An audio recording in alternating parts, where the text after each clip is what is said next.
Hello and welcome. I am Sleeves of War, and this is my top 10 Xbox 360 games of 2009. Before we get started, let's lay down the ground rules. First, the game must have seen a North American release within the 09 year.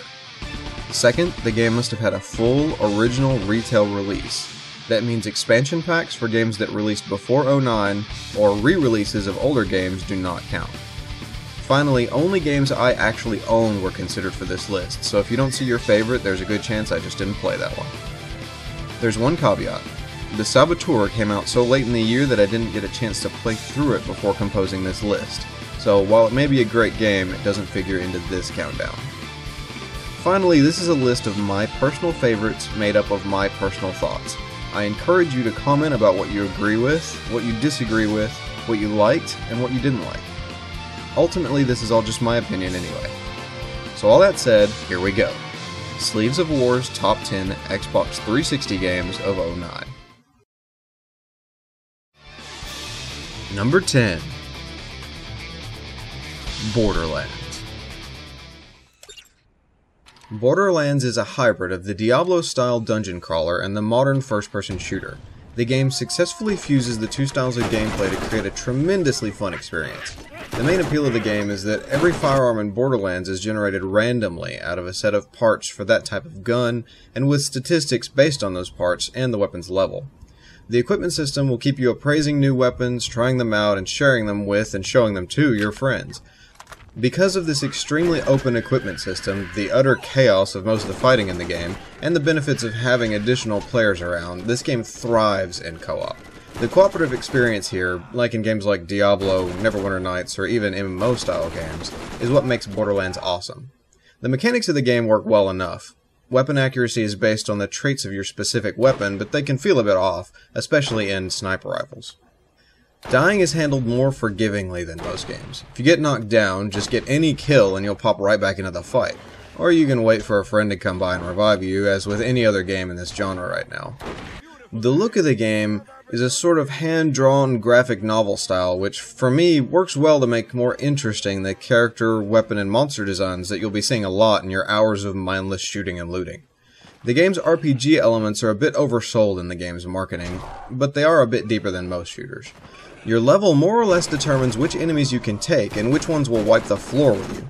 But if you're diligent with your quests, you'll quickly find that you'll out-level the quest arc and most areas will be behind you in challenge, making much of the game a bit of a mindless romp through hordes of tissue paper enemies. There are still some spots of challenge here and there to be found, but this depends greatly on the quality of the weapons you've found and your skill at shooters on the whole. There are a set of skill trees unique to each character class which also add a bit of depth to the game, and a level of much appreciated control over the normal FPS experience. Unfortunately, there are some drawbacks that beg mentioning. First, and most importantly, if you do not love the basic elements of this game, that is, shooting a bunch of enemies, sifting through the loot they drop, selling the stuff you don't want, turning in and picking up new quests to shoot a bunch of different enemies, and occasionally spending a skill point, you will not like this game. That's really all it has to offer.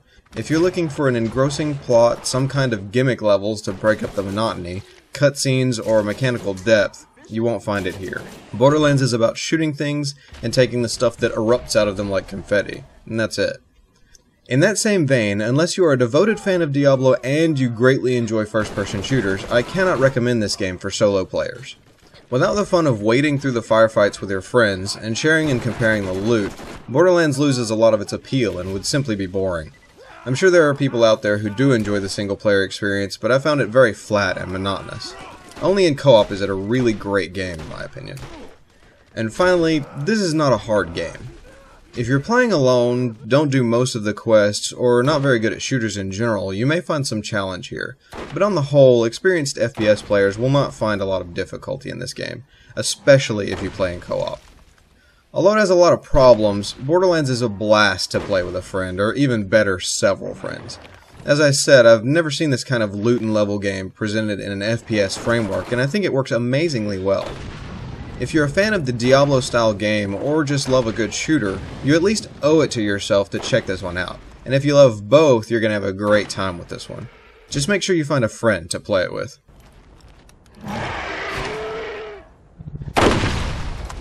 Another one bites the dust. Number 9. Brutal Legend.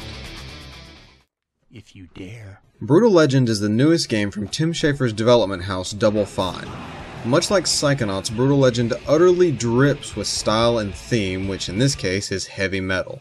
Now, first things first, if you love heavy metal as I do, you are obligated to at least check this game out. Never before has there been such a devoted homage to metal.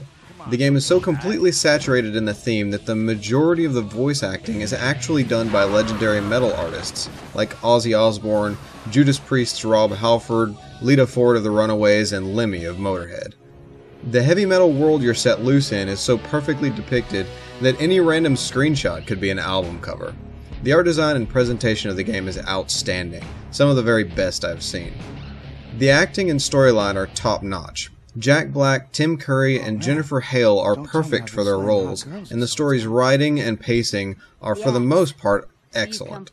The game itself is made up of two different primary gameplay styles: the free-roaming open-world action-adventure sections and the stage-based real-time strategy battle events. This is where most of the contention about Brutal Legend arises. For my part, I feel that the RTS sections of the game are presented well and are even quite enjoyable. I am, however, willing to admit that it was a strange decision to attempt to combine these two very different styles of gameplay into a single game that was very ambitious to start with. The problem, as I see it, is that you don't tend to get a lot of crossover between gamers who love a good action-adventure open-world game and those that enjoy the RTS genre. While both sides of the game are good, most people will find either one or the other not to their tastes.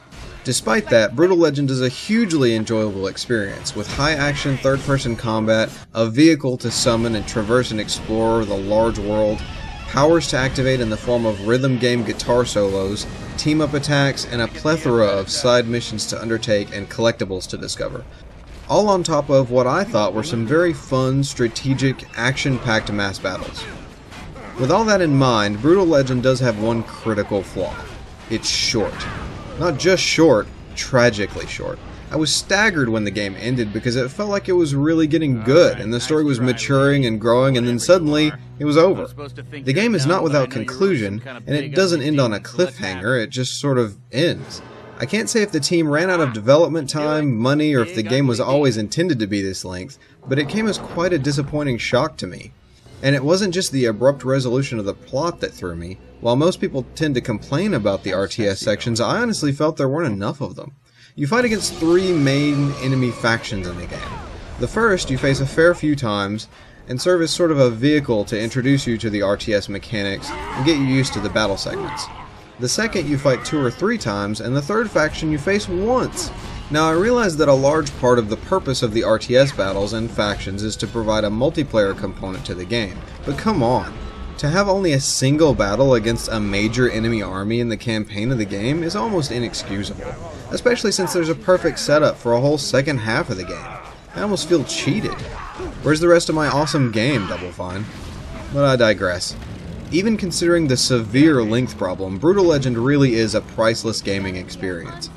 If you love open-world action games, Tim Schafer's work, or heavy metal, you should at least look into it.